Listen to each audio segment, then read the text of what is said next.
واقعہ کربلا جو ہے بھی ہمارے دل توڑ دیتا. ہم سمجھے اتنا بڑا ظلم اور یار کوئی بھی نہیں اس وقت بولا, مگر تھوڑے سال بعد ہی بولے لوگ. وہ چونکہ ہم بات وہی ختم کر دیتے ہیں, اس لیے ان کا ظالموں کا انجام سامنے نہیں آتا. ورنہ جو حشر ان کا ہوا نہ آسمان نے ان پر رحم کیا, نہ زمین میں انہیں کہیں جگہ ملی. بہت بری طرح قتل ہوئے, انتہائی سخت سزائیں انہیں ملی.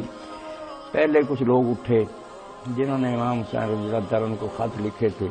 وہ کوئی بے وفا لوگ نہیں تھے, نہ قابل اعتماد تھے. امام حسین رضی اللہ کو ایسے بچے تو نہیں تھے, نہ نادان تھے کہ وہ یوں ہی چل پڑے تھے ایک جمی جمائی حکومت کے خلاف, جس کے بارے میں جانتے تھے کہ اس شخص کا والد 20 سال حکومت کر گیا اور شکنجہ کس دیا تھا اس نے, ملک عزوز تھا, جو بولا سر کٹ گیا, کون میری مدد کرے گا. یہ ساری باتیں ان پر واضح تھی. اور جو بلانے والے تھے ان کو بھی جانتے تھے, خود کوفہ میں رہے تھے, ان کے والد وہاں حکومت حضرت علی رضی اللہ عنہ جانتے تھے کہ یہ لوگ کون ہے, قبیلوں کے سردار ہے, وفادار ہیں یا نہیں. اب ان میں سے جس آدمی نے یہ سارا کام اٹھایا, یہ کبھی نامراد جو یزیدی لوگ ہیں اس کا ذکر نہیں کرتے. امام حسین نے اختلاف کیا ابن بھائی, یہ جلیل القدر آدمی بوڑھا جس نے یہ ساری تحریک برپا کی, سلیمان ابن سرد رضی اللہ تعالیٰ نے ان کا نام لیا کبھی کہ خط اس نے لکھے اپنے گھر میں اجلاس بلایا کہ 20 سال ہم نے اس طاغوت کی حکومت دیکھی, اب جاتے وقت ہم پر یہ ظالم مسلط کر گیا. تو شکر ہے کہ ہم معاویہ کی زندگی میں بھی امام حسین رضی سے ملتے رہے تھے, مگر وہ عذر کرتے تھے کہ میرے بھائی نے ایک صلح کر لی ہے, میں اس کو نبھاؤں گا. اگر بعد میں بھی اس نے امت کو نہ چھوڑا تو میں پھر جو مناسب کر, یہ وعدہ امام حسین پہلے ہی کرتے رہتے. یہ لوگ وفد بن کر آتے. تو اب انہوں نے جب سنا کہ حضرت امام حسین رضی اللہ نے بیعت سے انکار کر دیا کہ یار وہ وقت تو گزر گیا, میرے بھائی کا عہد تھا, میں نے نبھا دیا, اب یہ کوئی بات ہے کہ ساری امت کو چھوڑ کر اتنے بڑے بڑے اصحاب موجود ہیں, یہ چھوکرا جو حضرت عثمان رضی کے زمانے میں پہلے اس نالائق کو مسلط کر دیا ہم پر, مکہ چلے گئے. یہ خبر کوفہ بھی پہنچی. تو حضرت سلیمان ابن سرخزائی رضی اللہ تعالیٰ بہت حدیث ہیں بخاری شریف تک بلایا اجلاس, لوگوں نے ساتھ دیا, بالکل ٹھیک, ہم تو پہلے ہی منتظر تھے, یہ کوئی حکومت ہے اسلامی, خط لکھے. تو ہوا یہ کہ جب ان لوگوں بیچاروں نے خط لکھے, امام حسین رضی اللہ گئے, تو اب جو یزید کے حامی لوگ تھے انہوں نے وہاں جو گورنر تھے حضرت نعمان ابن بشیر نے ان سے کہا کہ یہ تحریک زور پکڑ رہی ہے, مسلم ابن عقیل آئے ہوئے ہیں, بیعت کے لوگ کر سختی کر. اس نے کہا یار کس بات پر میں سختی کروں, جب تک وہ کوئی مسئلہ نہیں پیدا کرتے, لا اینڈ آرڈر کا خیال ہے ان کا کہ ہم نہیں ایسا حکومت, اس پر میں کیا سزا دوں. تو انہوں نے پھر یزید کو خط لکھ دیا اس کے حامیوں نے. اس نے حضرت نعمان کو معطل کر کے پھر اس شخص کو بھیجا جو قصاب تھا, ظالم, جس کے ظلموں سے آج تک اسلام کی تاریخ روکتی, 20 سال سے بھی کم عمر کا تھا, عبید اللہ ابن زیاد حرامی کو بھیج دیا. اب یہ شہر میں داخل ہوا تو اتنی ضرورت نہیں تھی کہ ننگا شہر میں آئے. کوفہ سارا امام حسین کے ساتھ تھا, چند لوگ حکومت کے حامی بھی, منہ چھپا کر امام حسین کا حلیہ پیر بنا کر حجازیوں والا رات کے وقت شہر میں داخل ہوا, نقاب ڈالا ہوا تھا. اب لوگ بیچارے منتظر تھے امام حسین کے, سارے جا کر پاؤں چومنے لگے, ہاتھ چومنے لگے, السلام علیکم یا بنا رسول اللہ. یہ خاموش رہا, ظالم بڑا مکار تھا. جب گورنر ہاؤس میں داخل ہو گیا اور لوگ شہر کے بڑے بڑے سردار ساتھ تھے, دروازہ بند کر لیا اور کہا بس تم یرغمال ہو, میں ہوں ابن زیاد. جانتے تھے پہلے یہاں رہ گیا کہ کس طرح لوگوں کے ہاتھ پاؤں کاٹے اور ان کو درختوں پر اٹکایا. سارا کوفہ لرز گیا. اس نے کہا چھتوں پر چڑھ کر کہو کہ ساتھ چھوڑ دو مسلم کا, ورنہ تم سب کو تبھی میں یہاں قتل کر دوں گا اور تمہارے قبیلے جو ہے نا وہ بھی کولو میں سے گزار دوں گا. دنیا ڈر گئی, بیچارے بے بس ہو. مختار حامی تھا, وہ بھی بیچارہ قید میں ڈال دیا گیا. تو لوگ بے بس ہو کر کے کرفیو لگ گیا, اس محلہ سے دوسرے محلہ میں جاتا دیکھو گولی مار دو. خاموش ہو گئے نا, کیا کر, حالات نہیں, لوگ سوچتے ہیں الکوفی لا یوفی بنا رکھا. اب جب وہ حالات ختم ہوئے, ظلم ہو گیا, تو بعد میں پھر انہی حضرت سلیمان بن سرد رضی اللہ نے لوگوں کو بلایا. انہوں نے کہا بھائی ہم نے خط لکھا تھا, ہمارے برائے پر وہ آئے, ٹھیک ہے حالات دوسرا رخ اختیار کر گئے, ابن زیاد نے شہر پر قابو پا لیا, مگر الزام تو ہم پر آ گیا کہ کوفہ والوں نے امام حسین کو بتایا. اب تم اگر اس داغ کو دھونا چاہتے ہو تو یہاں بیعت کرو, حلف اٹھاؤ کہ ہم یا بدلہ لیں گے خون کا یا جانیں دے دیں گے. تو یہ پھر توابون کی تحریک اٹھی, کئی ہزار آدمیوں نے وہاں اقرار کیا. ذہن مقرر ہو گیا کہ فلاں دن پھر نکلیں گے. جب دن آیا 16,000 میں سے 4,000 آدمی نکلے. لوگ ساتھ نہیں نہ دیتے, وقت پر ڈر جاتے ہیں. تو یہ 4000 آدمی پھر کربلا معلّہ گیا. وہ رات انہوں نے امام حسین رضی کی قبر پر گزاری، روتے رہے، اور اتنا کبھی لوگوں کو روتے نہیں دیکھا. شرمسار سے کہ بے شک ہم مجبور ہو کر دیے گئے، مگر یہ دبا تو ہم پر بہت بڑا آیا کہ ابن رسول ہمارے پاس قتل کر دیا گیا اور ہم گھروں میں بیٹھے رہے. تو 4000 کو لے کر صحیح حضرت سلیمان بن سرد روانہ ہو گئے شام کی طرف. اگر ابن زیاد کا لشکر آ گیا، مقابلہ ہوا، یہ بیچارے مارے. جس طرح انہوں نے جانیں دی نا، وہ ایک ایک کی شہادت پڑھنے کے لائق کس طرح وہ میدان میں جاتے تھے اور اللہ کہتے تھے کہ ہم نے تو اپنی جانیں اللہ کے لیے بیچ دی ہیں، ہم کو واپس نہیں جانا چاہتے، فتح نہیں پائیں گے، شہید ہو جائیں گے. مختار جو تھا ان دنوں میں یہ قید میں تھا.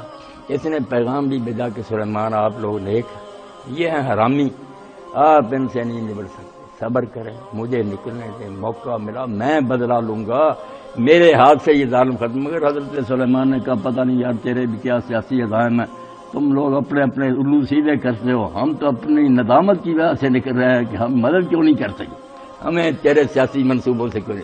جب شہید ہو گئے اسے خبر ملی، پھر بھی اس نے خیر افسوس کا پیغام باقی جو بچ گئے تھے ان کو بھیجا. اب اللہ کو جو منظور ہوتا اس کو کوئی روک نہیں سکتا. بے شک یہ باڈی گارڈ رکھ لیں اور سکیمیں بنا لیں، اس راستے روک لیں، مگر اللہ تعالیٰ وہیں سے کوئی راستہ نکال لیتا ہے ان کو سزا دینے. اب مختار کو عبید اللہ ابن زیاد نے بعد میں قید خانے سے منگوا لیا اور جلاد کو تیار کر دیا کہ مختار کا سربراہ. آدمی بڑا قابل تھا. اس کے باپ جو تھے ابو عبید سقفی، انہوں نے حضرت عمر رضی کے زمانہ میں بڑا مار کا سر کیا تھا، ورنہ سارے مسلمان کچلے جاتے. قادسیہ کی جنگ میں اگر وہ عبید جو تھا اور اس کے بھائی پل پر نہ لیٹ جاتے ہاتھیوں کا، مسلمان مارے گئے. عبید وہ جسر کا واقعہ تھا، اور بہن اس کی مختار کی صفیہ حضرت عبداللہ بن عمر رضی کے گھر تھی.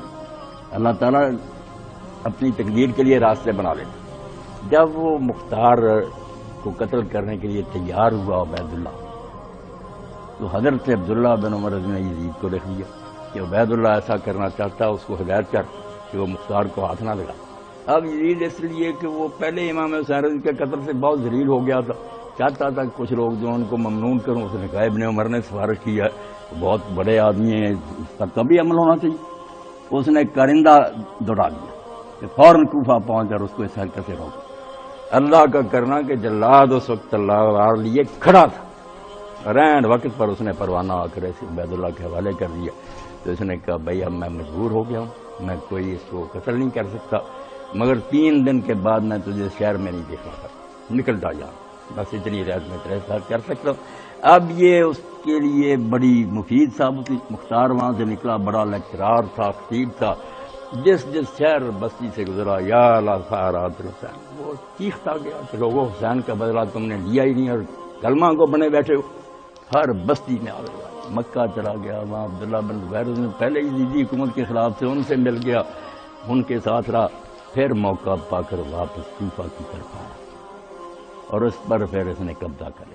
اللہ نے اس کی مدد کی. یہ عبید اللہ ابن زیاد پھر عورت کا لباس پہن کر رات کو بھاگا، شہر سے جان بچا کر بھاگا. سارے شہر پر مختار کا قبضہ ہو گیا. اس نے پھر اپنی حکومت قائم کر دی اور وہاں قاضی بٹھا دیے شریعت کے مطابق فیصلے.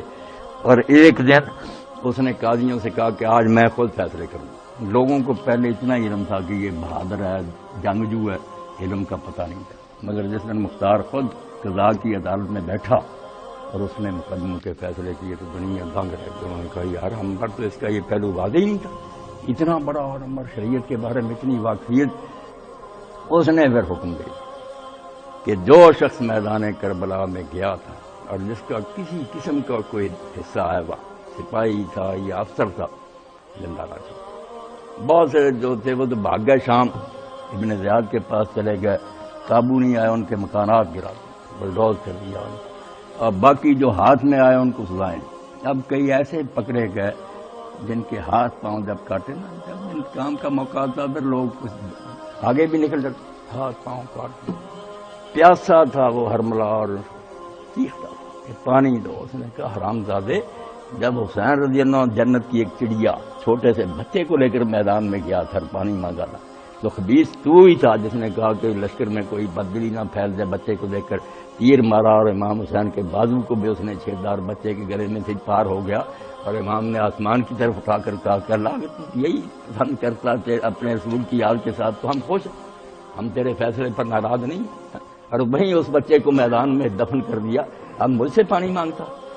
ایک ایک کو ایسی سزا دی کہ دنیا کانوں پر آ جاتی. یہ واقعی اللہ کی گرفتاری تھا. جب وہ پکڑنے پر کہیں ان کو چھپنے کے لیے جگہ نہیں.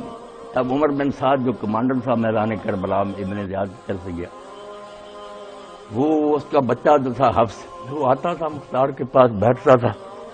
باپ جو تھا یہ گھر میں بیٹھ گیا.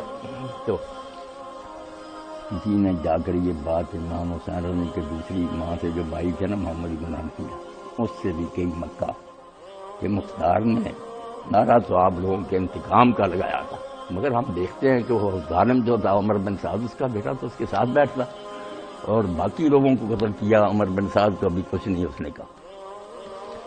تو امام محمد بن حنفیہ نے صرف غم کے لہجے میں یہ کہا کہ اچھا ہمارے نام پر اگر لوگ دھوکہ کرتے ہیں تو خدا ان سے بھی نپٹے گا.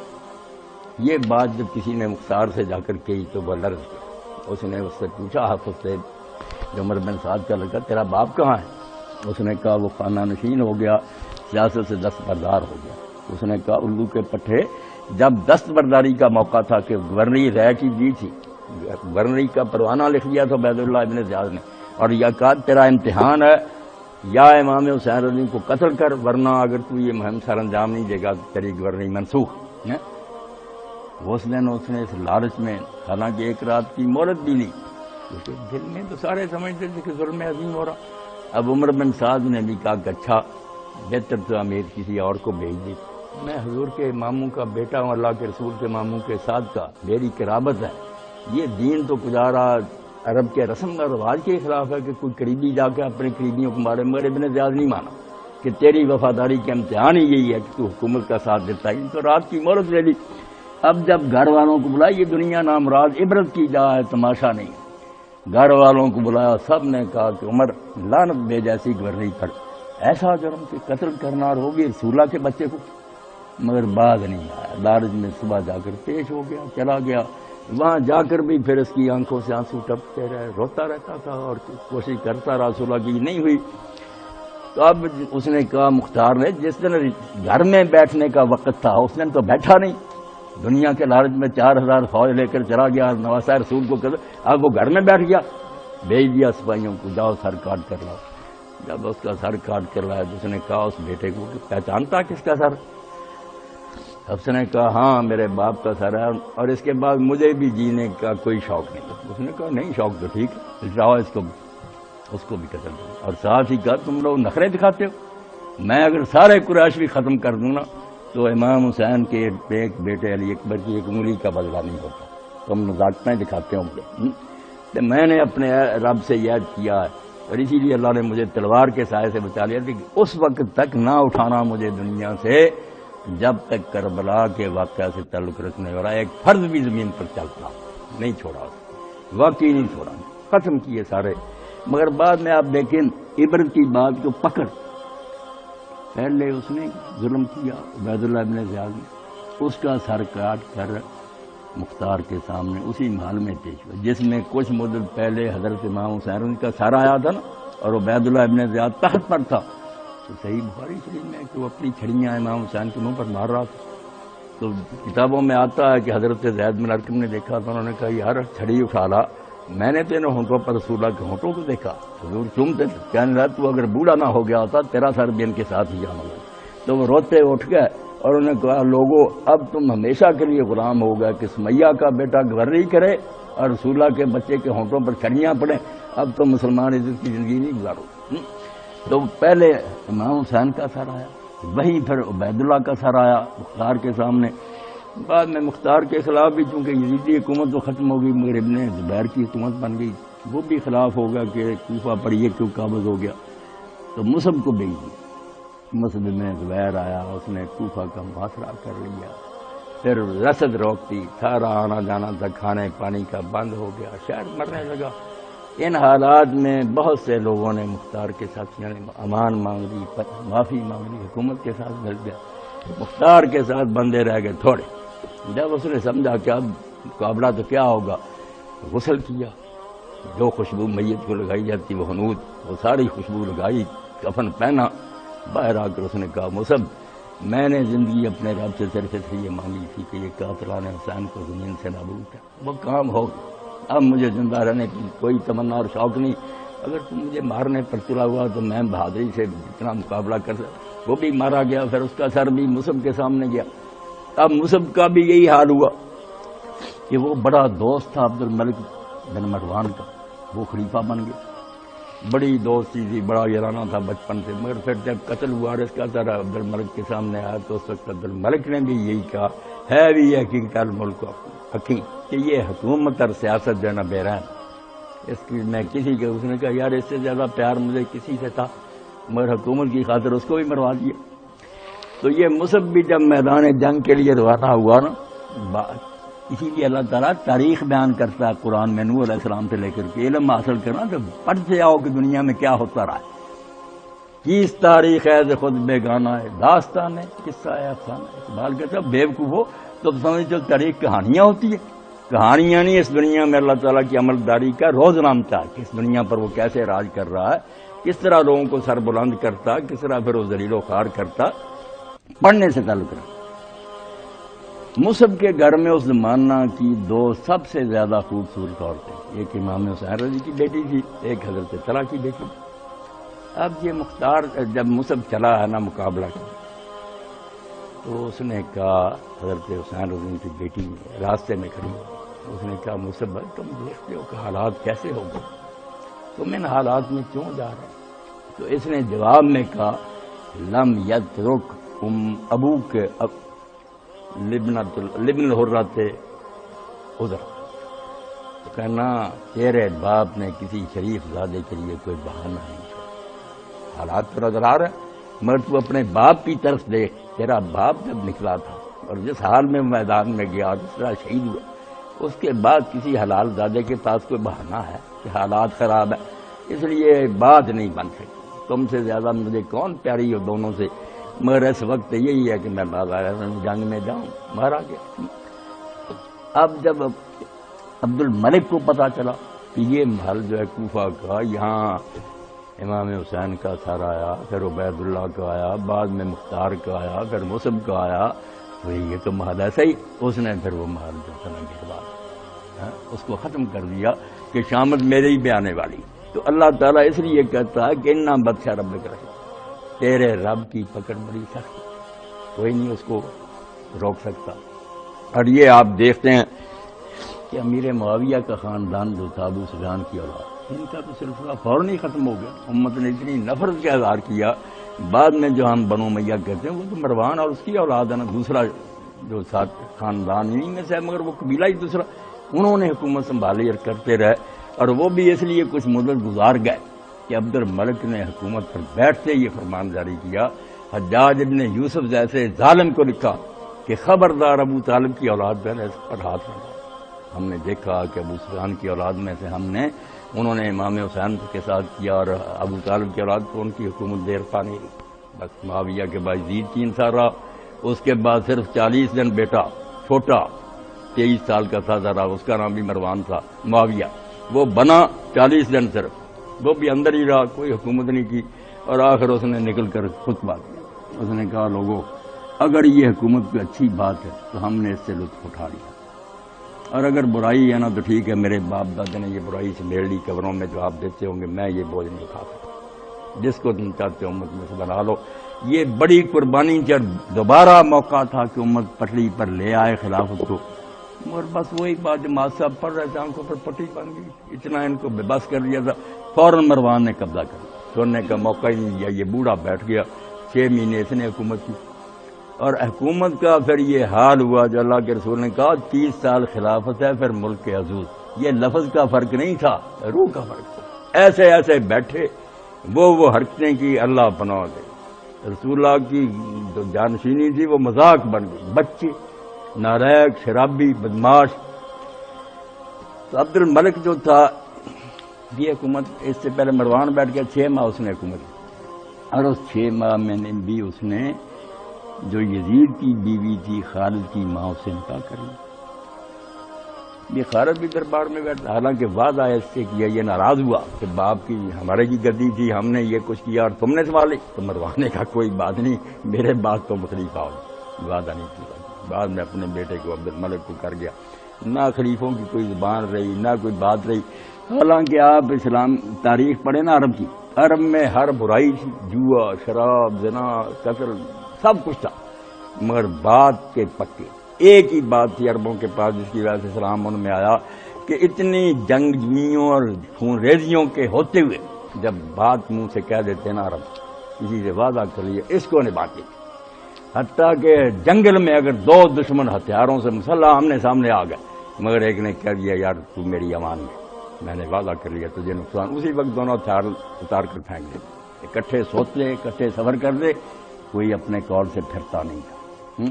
اور یہ ان کے اتنا مسلمہ تھا کہ اپنی مجلسوں میں وہ رات کو جب بیٹھتے، سمر کہتے جس کو، داستان کوئی بیٹھ جاتے تھے، پھر اشعار سننے، نظمیں سننی، تو سیموئل کا قصہ عرب ضرور سنتے کہ یہ روایت ختم نہ ہو جائے۔ اب سیموئل بن عاجیہ کون کہ ایک قبیلے کا سردار تھا، جب امرؤ القیس اپنے دشمنوں سے تنگ آ کر بھاگا شام کی طرف، تو جو اس کے پاس ساز و سامان تھا وہ اس نے نا بھاگتے بھاگتے سیموئل کے حوالے کر دیا کہ یار یہ میرا سامان اپنے پاس امانت رکھ رہا، خود بھاگ گیا۔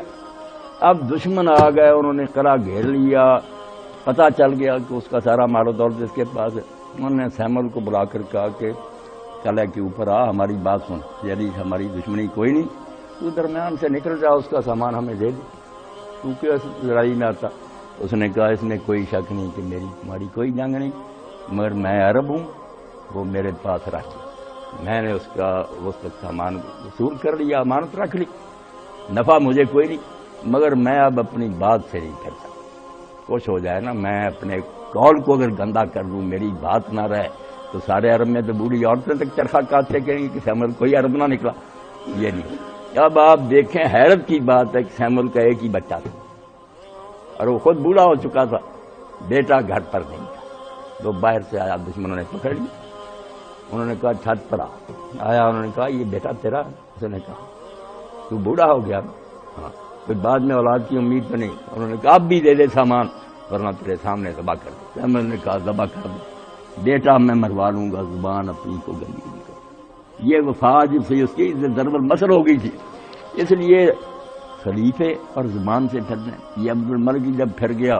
اپنے بعد اس نے عمر بن سعید کو عہدہ نہ دیا، خود ہی سنبھال لیا، پھر ایک بدبو ملنے کے لیے، ابھی تھوڑی بہت رمک تھی نا، اب تو ہمارے جیسے ہو گئے لوگ کچھ نہیں کہہ سکتے، ظالم جلدی سے، تو وہ ملنے کے لیے آیا، تو عبد الملک نے نا پوچھا اس سے، خلیفے نہیں، کہ عبد الملک کے بارے میں تیرا کیا خیال، اپنے بارے میں؟ اس نے کہا عبد الملک تو مجھے سے ہی مر چکا، عبد الملک تو ہے نہیں دنیا میں۔ اس نے کہا میں تو زندہ ہوں، نہیں، اس دن ہی مر گیا تھا جس دن عمر بن سعید اشتق کو اپنے چچا کے بیٹے کو اس نے امان دی تھی مال میں کہ ہتھیار رکھ دے، میں تجھے اپنے بعد خلیفہ بناؤں گا، بعد میں دھوکے سے اس کو ذبح کر دیا تھا، اسی دن مر گیا۔ عربوں کی نظر میں عبد الملک اب دنیا میں نہیں ہے، یہ کوئی انسان ہے کہ زبان کر کے پھر دے؟ تو خلافت جو تھی اس کا پھر یہ حشر ہوا کہ یزید کی نسل تو بس یہ مروانی چل پڑے، مگر عبد الملک نے اتنا سبق ضرور سیکھ لیا کہ حجاج سے کہہ دیا کہ آل ابی طالب جو ہے نا، ابو طالب کی اولاد کو نہ چھیڑ، ان کو چھیڑنے کا نتیجہ ہم نے دیکھ لیا کہ آل ابو سفیان سے مسلمان ناراض ہو گئے، اور چند سالوں کے بعد ہی ان کی حکومت کا نام و نشان ہی رہا۔ تو اللہ کی پکڑ سخت ہے، ٹھیک ہے ہم کمزور ہیں، اس لیے بدل ہو جاتے ہیں کہ دنیا میں کیا ہو رہا ہوتا، ایسے ہی آیا کہ ایسے لوگوں کو مہلت ملتی ہے، مگر پکڑ بھی بڑی سخت ہوتی ہے، بہت بری طرح سزائیں ملتی ہیں، بڑے بڑے حکمران اس طرح دنیا سے مٹا دیے گئے۔